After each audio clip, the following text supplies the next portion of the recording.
ಅನ್ಯ ಕೋಮಿನ ಗುಂಪಿನಿಂದ ಚಡಾನ ಪ್ರಕರಣ ಏನಿದು ನೋಡ್ತಾ ಹೋಗೋಣ. ಸಮಾಧಿ ಪೂಜೆ ಕೇಸ್ನಲ್ಲಿ ಸದ್ಯ 8 ಮಂದಿಯ ವಿರುದ್ಧ ಪ್ರಕರಣ ಕೂಡ ದಾಖಲಾಗಿದೆ. ಹಿಂದೂ ಪರ ಸಂಘಟನೆಗಳ ದೂರಿನ ಮೇರೆಗೆ ತನಿಖೆ ಕೂಡ ಆರಂಭ ಆಗಿದೆ. ಸ್ಥಳದಲ್ಲಿ ಪರಿಸ್ಥಿತಿಯ ಉದ್ವಿಗ್ನತೆ ಹೇಗಿದೆ ಅನ್ನೋದನ್ನು ದೃಶ್ಯದಲ್ಲಿ ಗಮನಿಸಬಹುದು.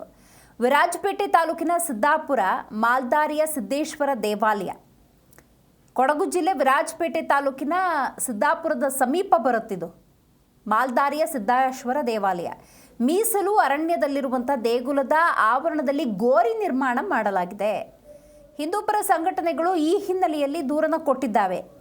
ಆ ನಿಟ್ಟಿನಲ್ಲಿ ತನಿಖೆ ಕೂಡ ನಡೀತಾ ಇದೆ. ಸದ್ಯ ಪಿರಿಯಾಪಟ್ಟಣ ತಾಲೂಕಿನ 8 ನಿವಾಸಿಗಳು ಖಾಕಿ ವಶದಲ್ಲಿದ್ದಾರೆ. ದೇವಾಲಯಕ್ಕೆ ಬಂದಿದ್ದ 2 ವಾಹನಗಳು ಪೊಲೀಸರ ವಶದಲ್ಲಿದ್ದಾವೆ. SP ಬಿಂದುಮಣಿ ಮಾರ್ಗದರ್ಶನದಲ್ಲಿ ತನಿಖೆ ನಡೀತಾ ಇದೆ. ದೇವಾಲಯದ ರಸ್ತೆಯಲ್ಲಿ CC ಕ್ಯಾಮೆರಾವನ್ನು ಅರಣ್ಯ ಇಲಾಖೆ ಈಗಾಗಲೇ ಅಳವಡಿಸಿದೆ. ಹಗಲು ರಾತ್ರಿ ಗಸ್ತಿಗೆ ಅರಣ್ಯ ಇಲಾಖೆ ಸಿಬ್ಬಂದಿಯನ್ನು ಸದ್ಯ ನಿಯೋಜನೆ ಕೂಡ ಮಾಡಲಾಗಿದೆ.